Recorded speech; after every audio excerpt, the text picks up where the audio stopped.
The moderator for this will be Mr. Sanjay Gupta. The theme for this panel is Driving Process Discipline Beyond Compliance and Control to Achieve Operational Excellence. Requirements, challenges, risks and opportunities, all of these things are going to be delved upon. Yes, Mr. Gupta, please come up on stage.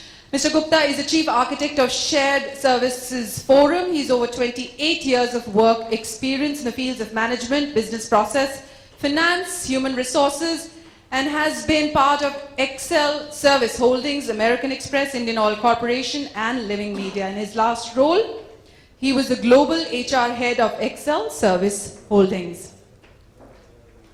We learned something in the morning. Very few. Are you happy with this, Mr. Gupta? I'm very happy. All right. All right. He's giving you that benefit since it's post-lunch. He's happy with that energy. Ms. Anupama A. Mohindra, request you to please come up on stage. Ms. Mohindra leads the Reconciliation, Balance Sheet Integrity and Compliance team supporting all American Express entities. During her 13-year tenure with American Express, she's handled a diverse portfolio across both finance and customer services functions. She's a chartered accountant and certified Six Sigma Green Belt and recipient of several prestigious company awards. Thank you so much for taking the time for being here. Sarajit Jha. Mr. Jha is Chief Corporate Strategy Tata Steel and is based out of Jamshedpur. Prior to this, he was Chief Operating Officer of Tata Business Support Services and Officer of Tata Administrative Service. Sarajit has, I hope I'm pronouncing your name correctly. Is it Sarajit? It is Shorojit, but Shorojit. Okay, it's the Bengali way of saying. Okay, Shorojit has worked with Tata Global Beverages, Alliance Coffee Limited, Tata Steel Limited and Tata Tea Limited in the last decade. He's also an alumnus of Presidency College, Kolkata, gold medalist in marketing and an MBA in finance from XIMB, and shares a passion for people, profits and process. Profits from people through your process? Yeah. All right, that is our speaker panel. Over to you, Mr. Gupta. Thank you. The convention is that the moderators don't present, but unfortunately here I have been overruled royally and I have been asked to actually give a presentation, which I am assuming will pop up on the screen in a second. Oh, it has. Thank you. So our subject of our conversation today is extremely interesting, but unfortunately extremely beaten, extremely long time, beaten to death. It's been sort of around for a very, very long period of time. The fact that you have the liberty to create a process and you have the liberty to deviate from it, or are you required to be completely straitjacketed and you are supposed to comply to every process step that there has been defined. For that, let's take a minute to step back and figure out what is a process. So long as a process is that you have to move from point A to point B, a process is so easily well defined. A process moves according to the definition that has been recorded. There are enough and more applications and theorists who talk about how to document a process and how to make the process which is foolproof. The yellow and black books around dummies, all about processes. However, as we all know, we are all process managers. Many of us know processes don't necessarily run how you want them to. There are enough and more exceptions that come. If you believe that exceptions are 1 in 100, you must be dreaming. Exceptions are so often that processes themselves are unrecognizable after a form of time. So what happens to a process which is in an exception and going from point A to point B is not as easy as you think it was, provided I know how to turn into the next page. Just a small button, right? It's not working. Oh, it worked. Thank you. So given the freedom to maneuver the process the way you would like to, because you want to handle that one exception, you can get from point A to point B. But getting from point A to point B, you have probably broken all the 150 rules that you've set for yourself. So therefore, should I be compliant completely, or should I have the liberty to be able to go from point A to point B with a little bit of controlled maneuvering? So, hello. How about getting to point A and point B with a little bit of control and with a little bit of compliance? So, the point is that at times we believe that compliance, control, and process discipline are contradictory. At times we believe that discipline is the only way you can actually get process excellence. But process excellence is not about being a straight-jacketed, step-by-step process. It's about how you manage processes. And processes does not necessarily mean business processes. They can mean pretty much anything in how we handle our lives and how we handle our families. Say, for example, if you're traveling in the middle of the night, which is what I used to do at one time, very late at night, going back home at very, very late hours, and you encountered a traffic signal which is red. The question is, are you going to cross it because there's no cross traffic, or are you going to wait till it turns green because that's what the process is? Now, I don't want to give you an answer because an answer is very, very individual specific. Individual specific, it is situational specific, but it is also environmental specific. A same traffic signal, if it is maybe red in India and may be violated, will be grossly and completely adhered to, while maybe in another country where traffic signals are respected a lot more. Say, for example, lane keeping in India hardly exists. Overseas, you can't do anything about it, and it has nothing to do with whether there are policemen on the streets. So the question is about control. Are the controls individual specific? Are they process specific? Maybe not. Maybe they are environmental specific. And that is the whole debate about whether processes and controls are part of the same game, or they're actually two different things. My view is that since processes are environmental specific, controls and compliance is process specific. So we have to come out to the conclusion that it is individual who will decide whether the process is to be given a strict amount of compliance and a strict amount of control, or can you be a little more flexible with it. So with that in mind, I think what we have to look at is how do we create that kind of mindset, that kind of leadership. I think that there are, from a leadership point of view, 10 very simple steps that any individual leader can take, and that individual leader can become an extremely important aspect in the entire business of keeping a process flexible and at the same time regimented, with giving the results from whatever you had started to whatever you got to end. So what are the 10 points that we are talking about? A leader who needs to be a champion. And what means to be a champion? What does it really mean to be a champion? A champion, stop working again. Maybe I need to do this. Thank you. A champion and a leader needs to be, first of all, disruptive. Now, disruptive does not mean a bull in a china shop where you can go and break things up just to enjoy the fun. A disruptive leader is somebody who's not satisfied with status quo. Somebody who can say that there is a different vision that I have, there is a newer future that I can envisage, and I can figure out a method of how I will change the status quo and move the people along with that.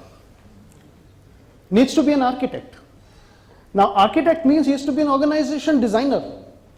Person who is able to have a very good understanding of how the organization works and what is the relationship that there are between structures and processes.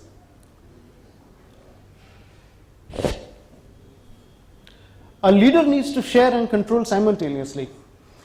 Now, there are so many moving parts in an organization, and all the organization parts need to be balanced extremely well by an effective leader. An effective leader, for instance, has to align accountability and responsibility. We've heard of this a lot of times, and it's a critical part of a leader. That's what a leader will have to do, because a leader is accountable to the top management and to the society at large, and is also responsible for the results. We are all in it for the business. So what is it that the leader really has to do?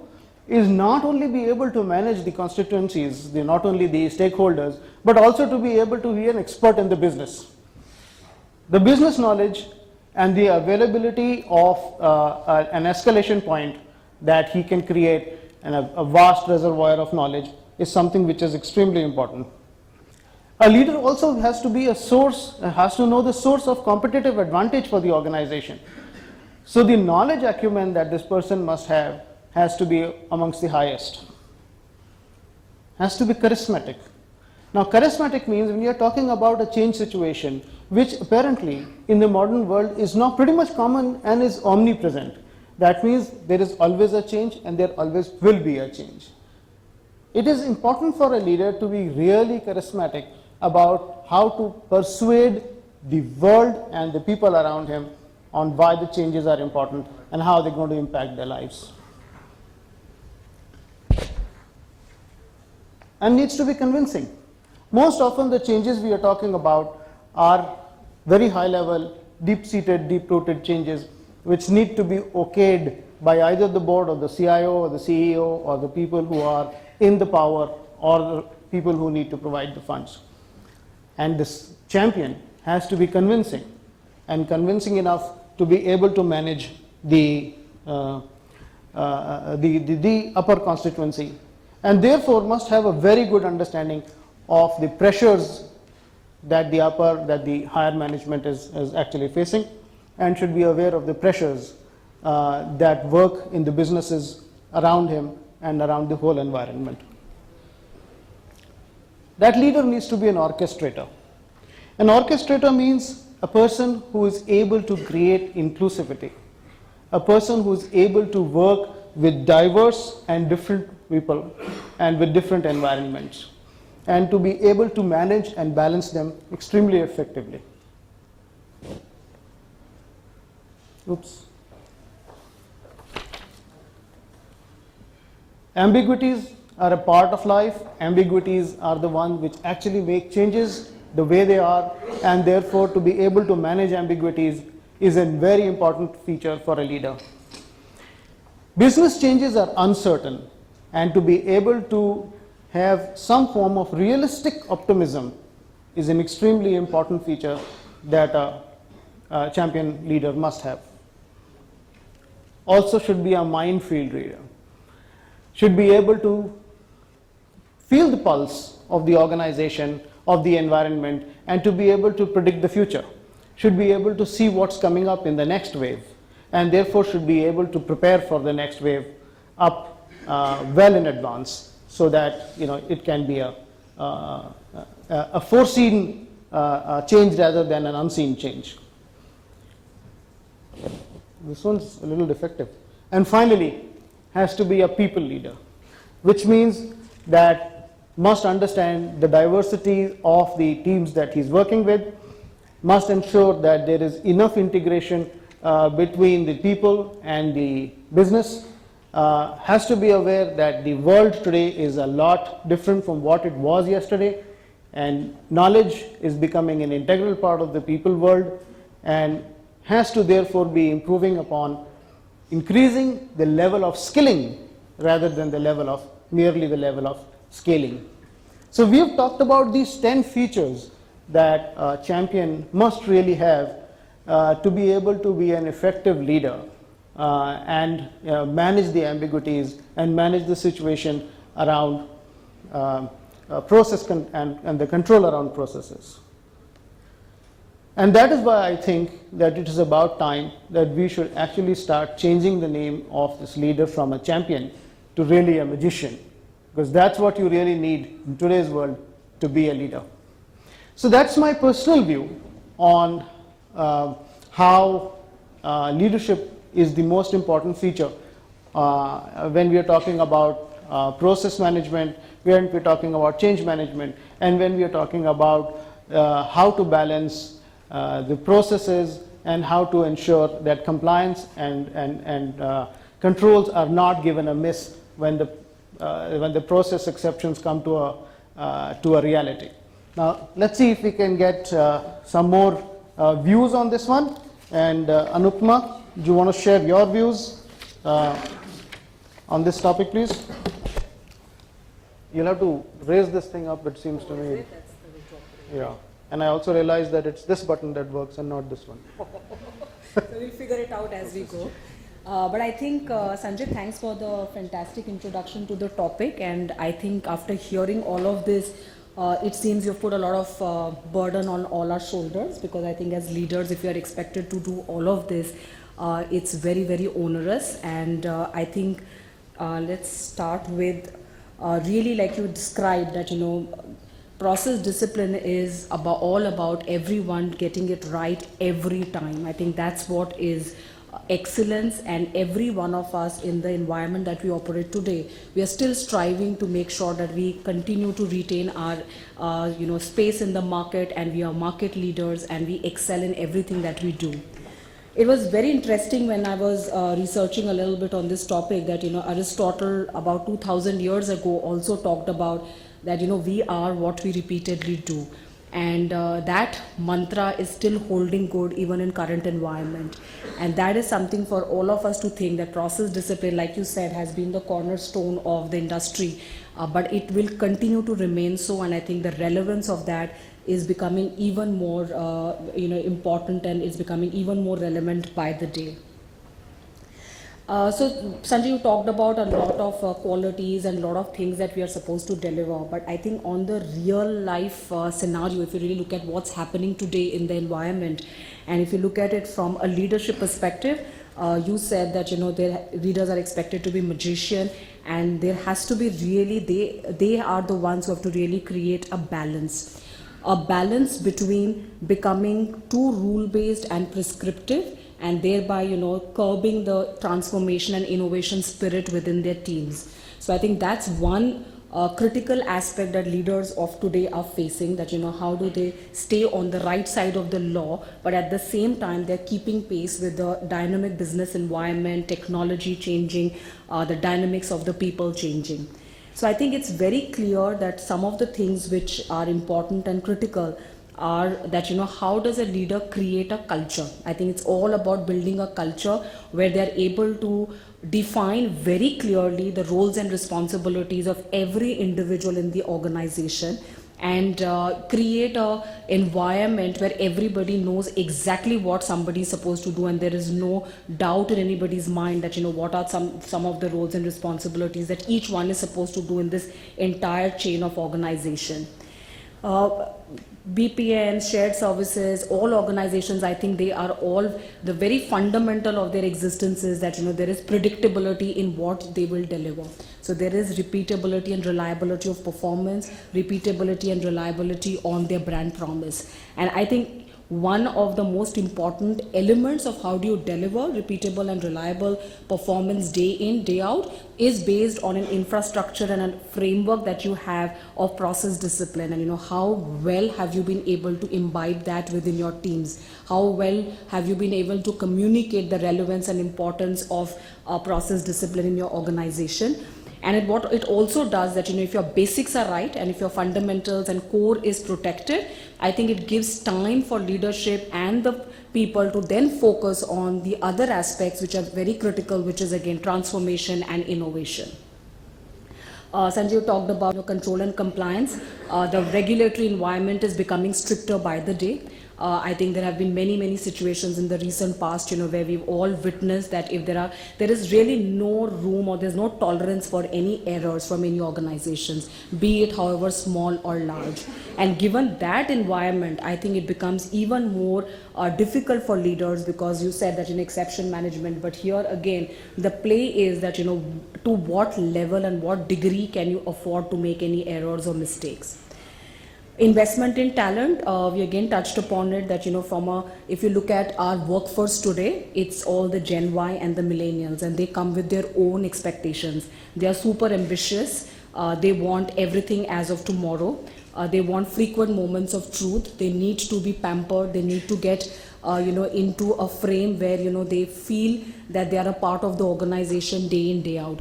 To rein them in with a lot of process discipline stuff and very rule based and prescriptive kind of things is not something which is very amenable to them. So I think again the onus is on the organization and the leaders that what's the right balance and how do we continue to imbibe them, one, with the skills which they need to get to make sure that they do their jobs well, and at the same time I think you have to link it to their own career progression. So if you're able to build the what's in it for them, if they do everything the way they are supposed to do it, and there's some degree of consequent management, some degree of discipline, I think you will get an ecosystem where employees are self-motivated, and they imbibe all of this process discipline in their normal day-to-day operations.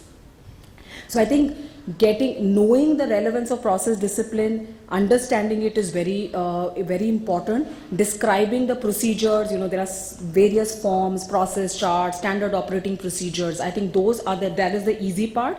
I think following it in, day out, getting your teams to adhere to it day in, day out is the difficult part. So I think operations excellence is a framework where you have all of the standards prescribed, but you also have a culture and an environment where every individual is motivated to go and sort of perform within those boundaries. So that's what operations excellence would really mean.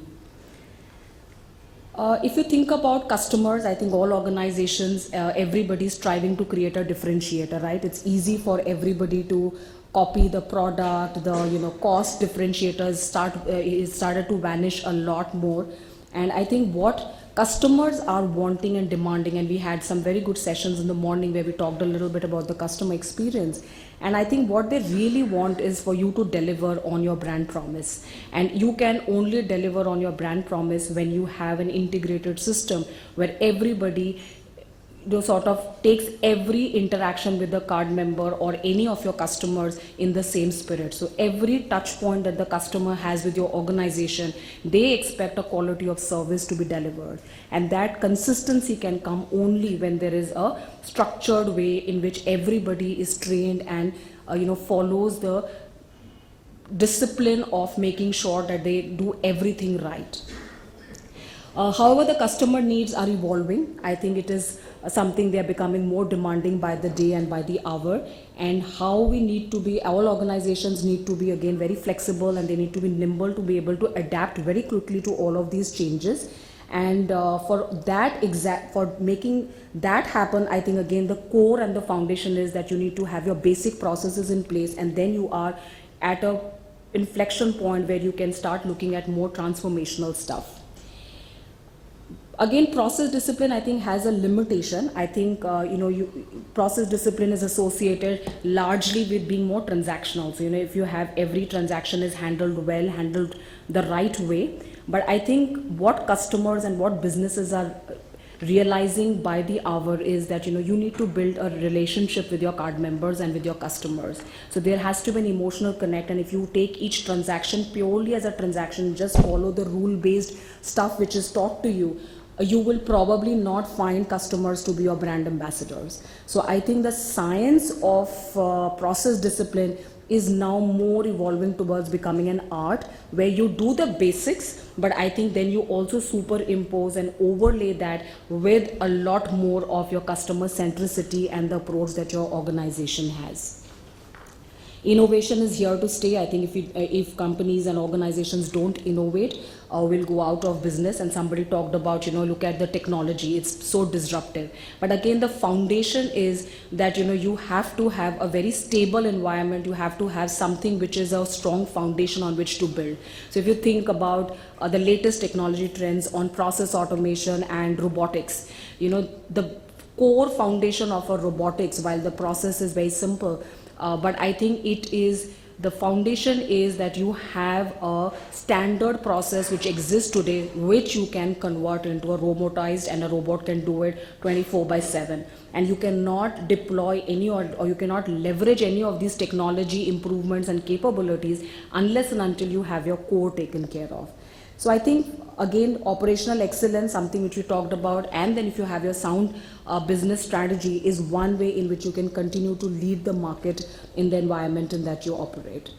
So those were some things which, I thought that we can share, and this is more from our real-time experience and exposure that we have to the environment that we operate in today. So Sarojit, over to you.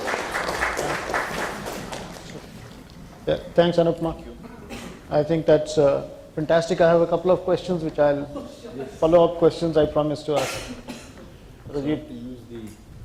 Oh yeah, you have to. Why I left it there. Maybe you'll just tell me the manual. So just a safety announcement. There are 3 exits on your right. There's 1 exit on your left. This place is actually got. See, I found out that there is no. So there is a warning. It's a live warning. There are no drills planned today, and there are enough, as you can see, smoke detectors. And if there is smoke, I am your chief safety officer. Do not worry. We will guide you out from there. And that's important. So safety is something that's not to be trifled with. I also request all of you that please wear your seat belts whenever you're in the back of the car. That reduces your chances to die by about 96%. So good afternoon, everybody. Good afternoon. So can everybody please stand up? Please, I request everybody to please stand up. Say I.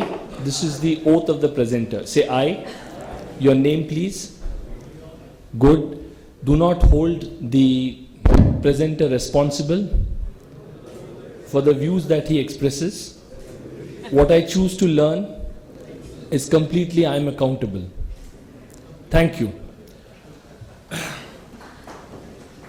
So I am just hoping that would have shaken you up a bit, but if it's not, then the process is not working. So you need to have process, safety. We cannot make a presentation without starting with a safety pause. And the second part is that I cannot start something without holding you accountable, because learning, I think, is a two-way journey. So good afternoon. Let's see if this works. Oh, it does. Thanks. I think the point has been already made that leadership is at the core of whatever happens. You can't hear me, or it's, sorry. Thank you. So point has already been made that leadership is what sets it going. And then you have the customer, you need a centricity, you need to innovate around it, and you need to have repeatable and predictable processes. And I think the point about going off compliance and commit beyond, so tell me, let me ask you a question. What comes after control and compliance? What's the thing that strikes your mind? What's beyond it? Quick guesses or views? I mean, there's no right or wrong answer. Anyone? Sorry? Yes, discipline. Okay? It's still in the same genre. It's got a more internal orientation. It's more self-driven, but it's still in that same genre. What? Push yourselves. What comes beyond it? Outcome. Long-term? Outcome? Yes, that's again, that's more about in terms of a result. So I think what a lot of people say, what comes beyond it is something called commitment. And what comes beyond commitment? Yeah, self-accountability. What comes beyond commitment? Excellence. Outcome? Yeah, it's passion. It's basically passion. It's when you get up to do something, when you don't care why you're doing it, you just do it because you think it's the right thing to do and you feel jolly good doing it. And passion shows. Passion is not something that you need to stand up in the rooftop. It's something that you stand up and take notice immediately. That, hey, that's passion there. There is something deep seated in us human beings that makes us recognize passion. Now, there is, of course, a way that passion has to be not reined in, but connectively channelized to drive outcomes, which is what all of you were rightly pointing out. And that happens, and process is something that enables that. And there are various processes, as you all know. There is processes which are enabling, there are processes which are around risk management, there are processes which are around compliance and commitment. You can also have a process of generating passion. And you just know that process by another name, you call it leadership. So, the other thing that I wanted to leave you with, how many of you have seen a process? Now we are talking process. How many of you have seen a process? Come on, you're all around, we work with process. How many of you, who has seen a process? Okay, since nobody is venturing out, you've seen a process. Which process, sir? Which process, sir, have you seen? Do you see the process? Correct. So you see an execution of the process. So process is something. There's a difference between a good script converting into a good movie and a good process converting into a good outcome. Can somebody tell me what it is? Direction, execution. Both are well executed. I mean, a good script. You know, when you see a good script, you can imagine the movie. Correct. When you see a good process, it is much more difficult to visualize it. You actually ultimately see, visualize as well as feel a good movie.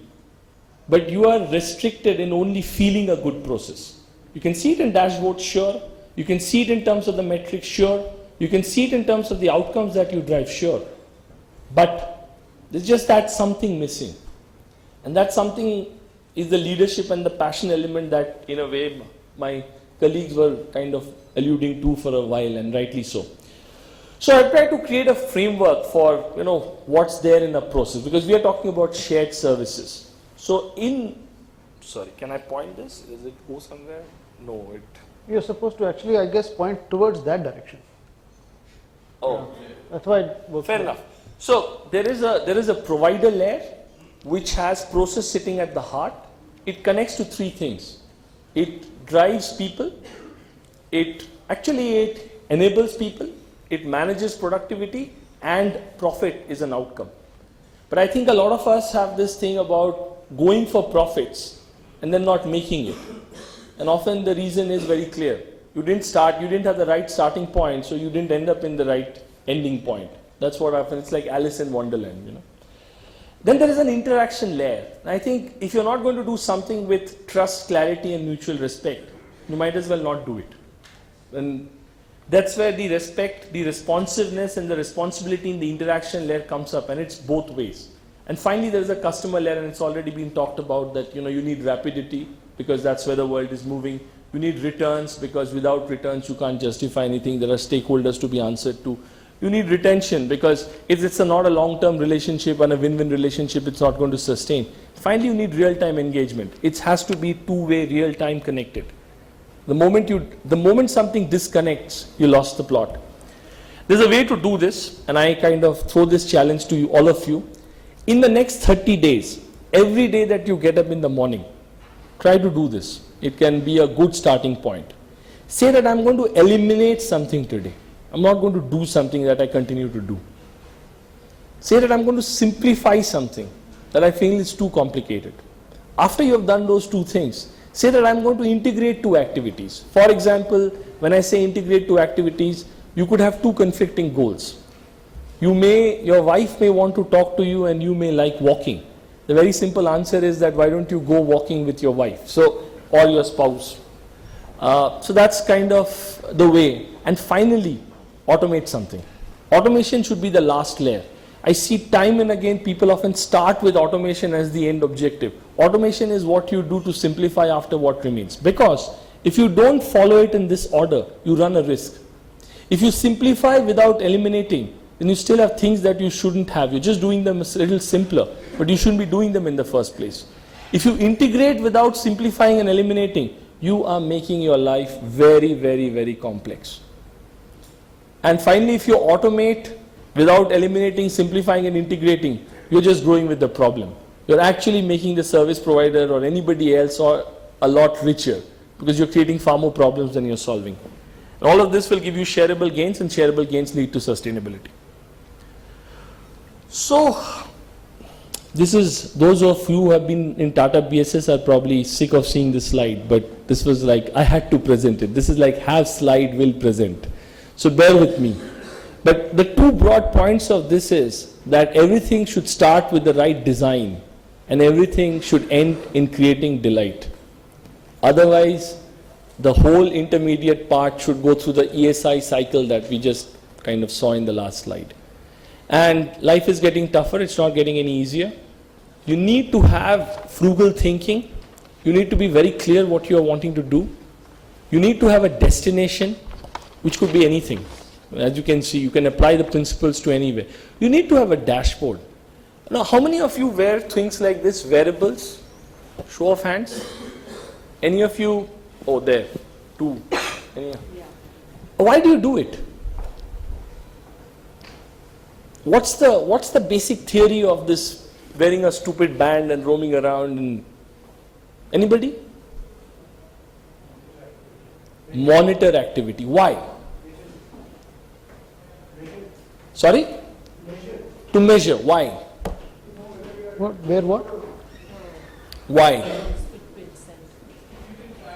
Oh. Ah. Okay.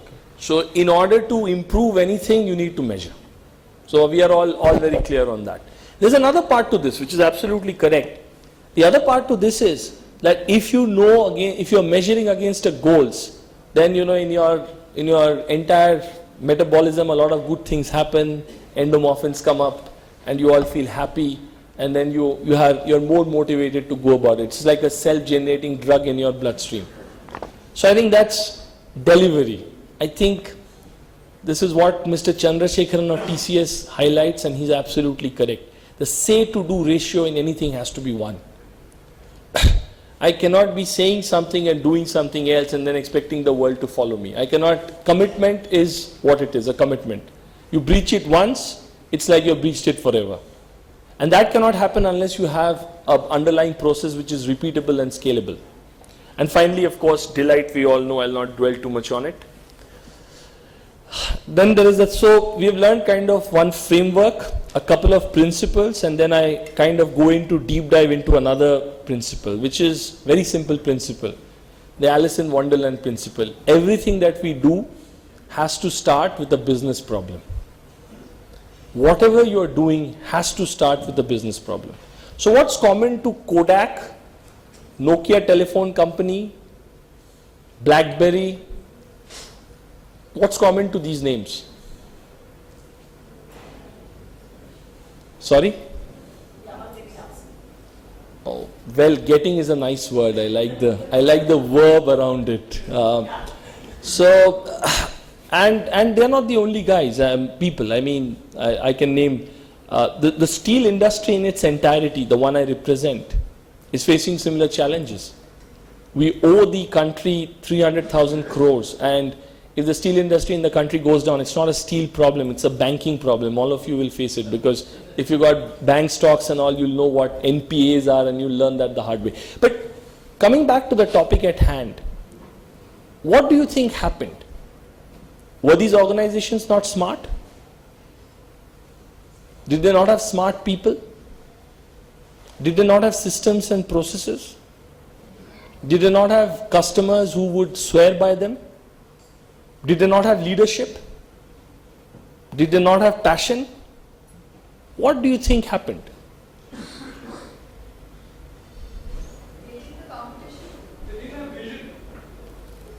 Well, I would. Kodak sure had vision. I mean, they did not, of course, have Facebook's vision of selling you memories, but they did have vision. I wouldn't take that away from Kodak.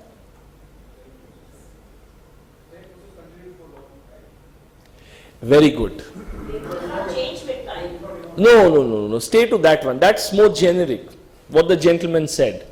So how many of you know the difference between quality of what and quality for what? Anyone? What is the difference between quality of what and quality for what?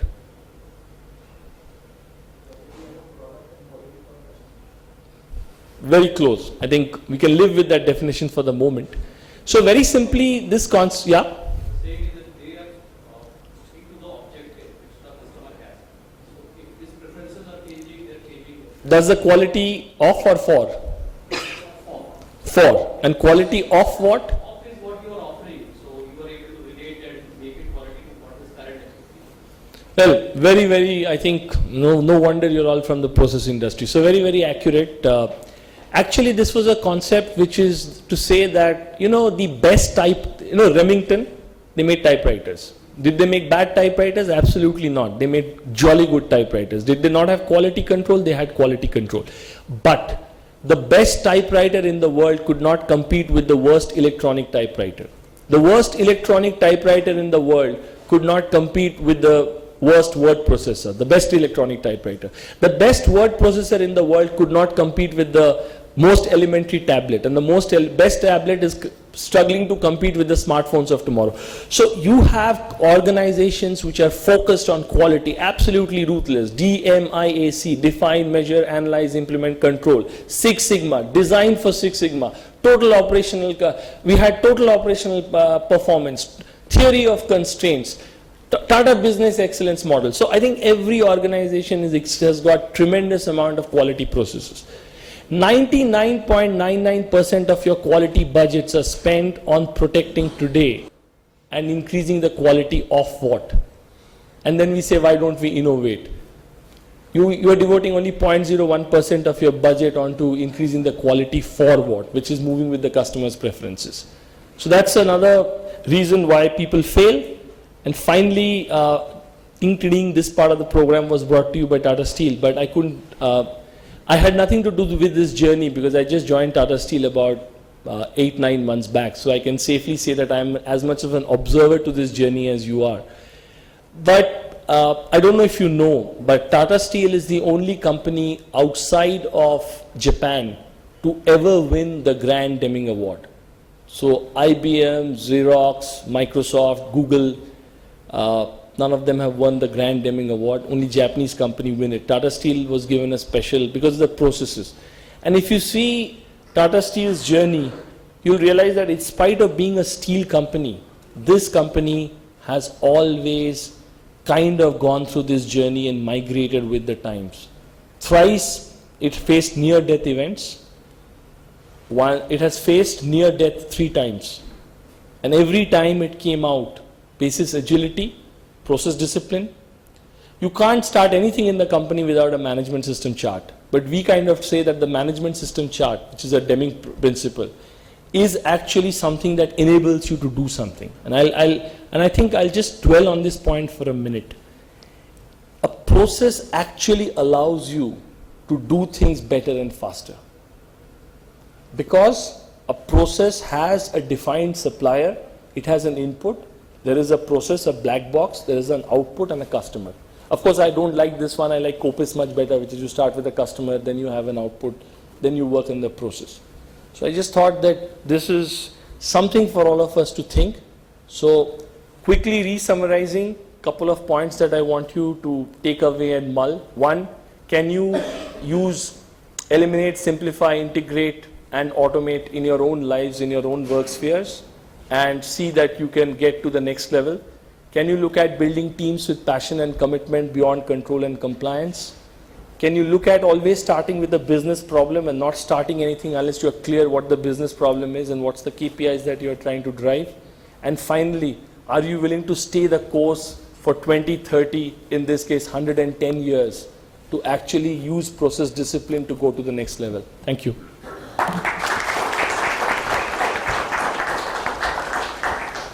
Thanks, Sarojit. That was absolutely phenomenal, and obviously did a lot to the staying awake, factor amongst the audience. Fantastic. I think before we move this to the questions that the audience probably are all itching to ask you, there are a couple of things which I think I'll ask you, myself, because there are these little notes I've scribbled on my own. Maybe if we can just quickly start with you, Anupma.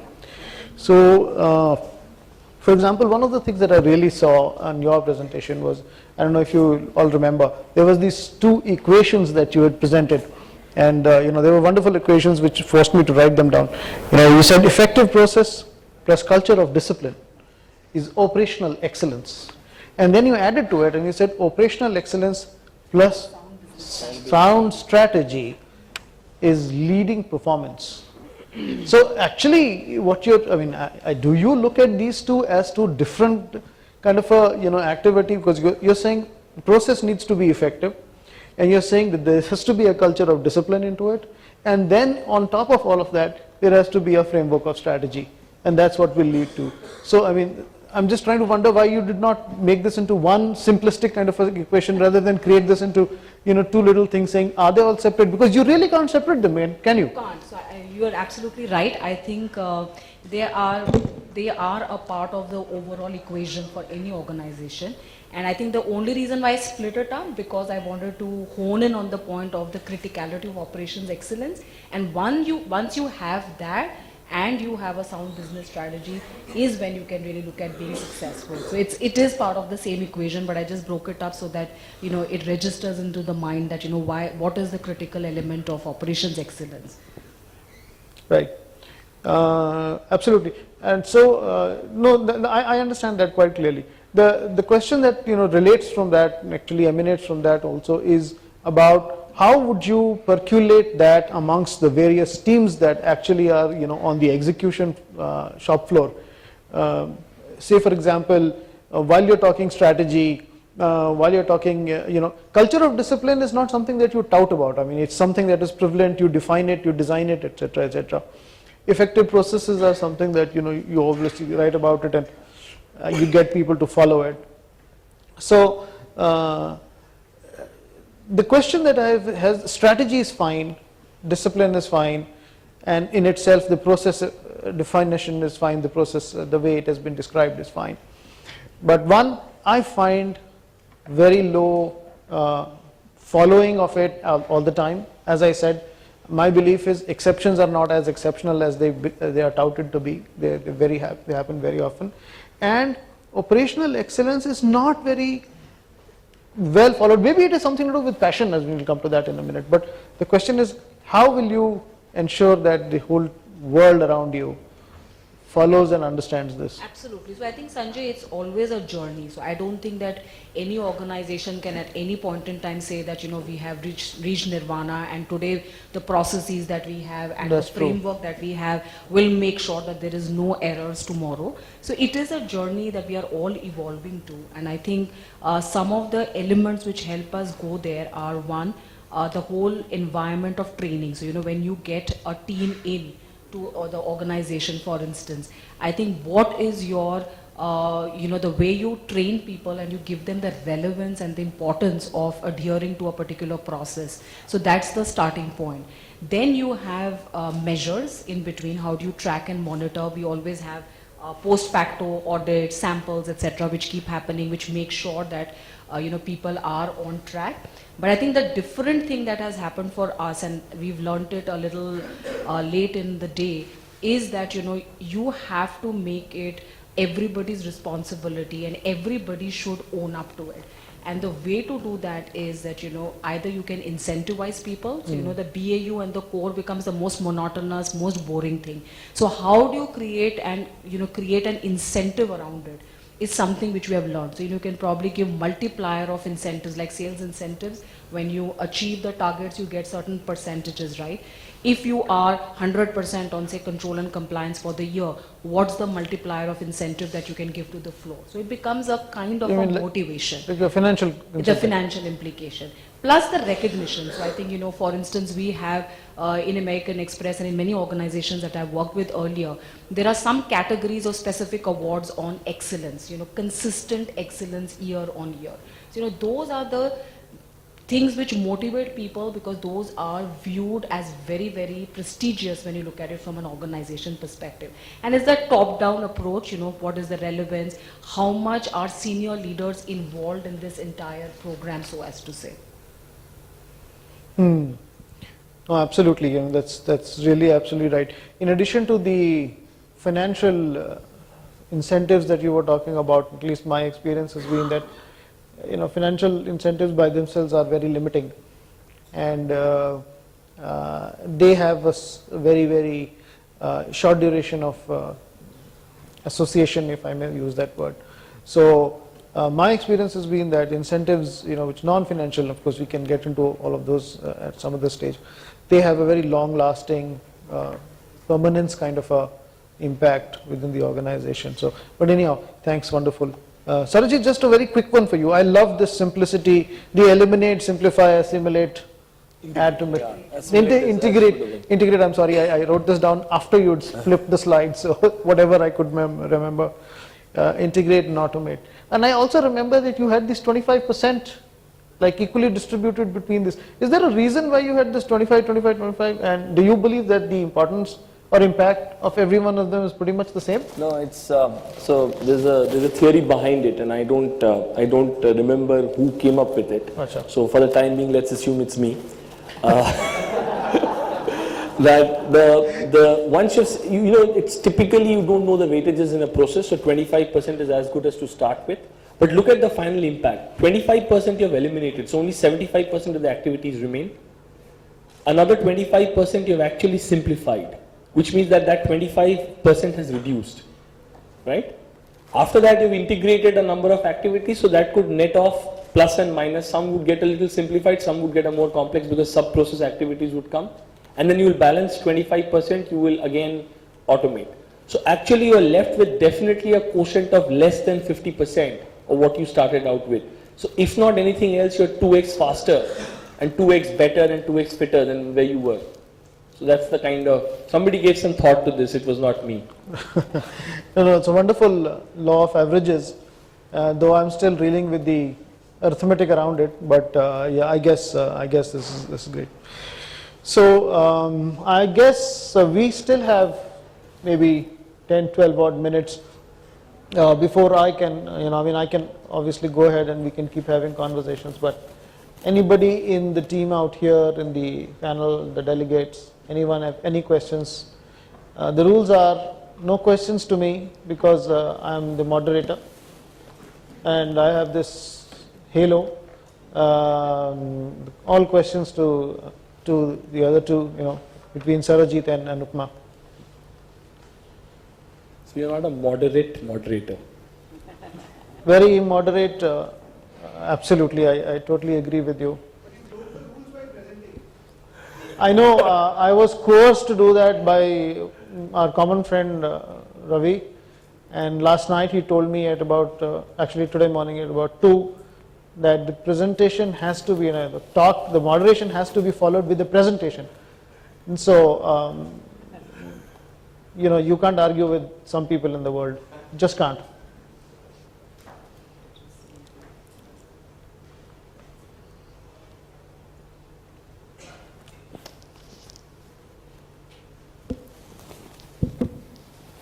We talked about investing in training of people to enhance the processes or to make them better.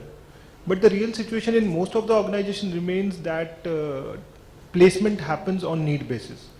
So whenever there is a vacancy or whenever there is an urgency, you hire people. People take 15 days to 2 months time, depends on joining, and you straightforward put them on the job. So training looks to be a very good thing on the records or just for discussions, but practically how much it happens? Just wanted to have your view on this. Anupma? Yeah, absolutely. So you're right that there are many processes where, based on the need for having people who immediately put them, but I think at least from our experience, there are certain jobs and there are certain roles where we do not put people straight on the job.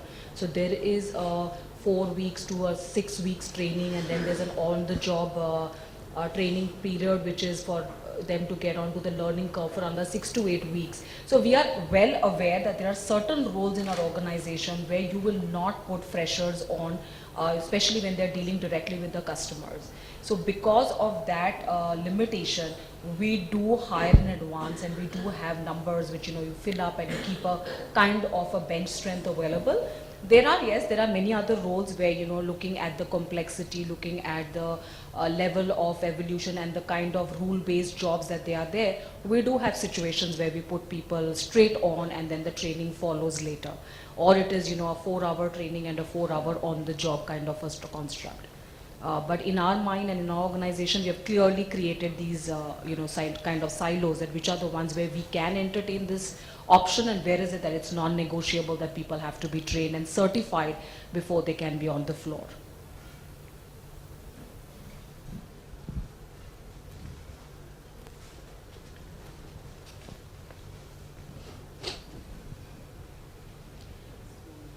More questions?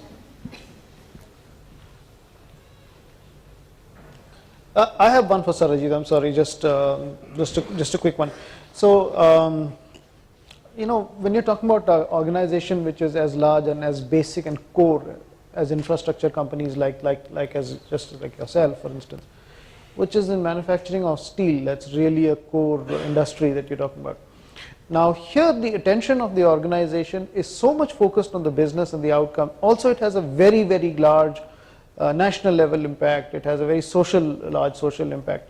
How do the back offices, and when I'm saying back offices, don't get me wrong, but the back offices mean support functions, the finances, the F&A function, the HR function, the IT, not the front end ID, but the networking part, the support part at the end, etc. Don't they sort of lose focus a bit? And because you're talking about innovation, and I guess 99% of the focus of the organization is innovating on the front end, which has that impact that we just talked about. And the poor chaps like us who've been accountants and back office guys all our lives, we get lost because we are not on the same bandwagon as the fronters. So. Yeah, so I think, so there are the three comments that I have there. I think we have identified something called a trilemma.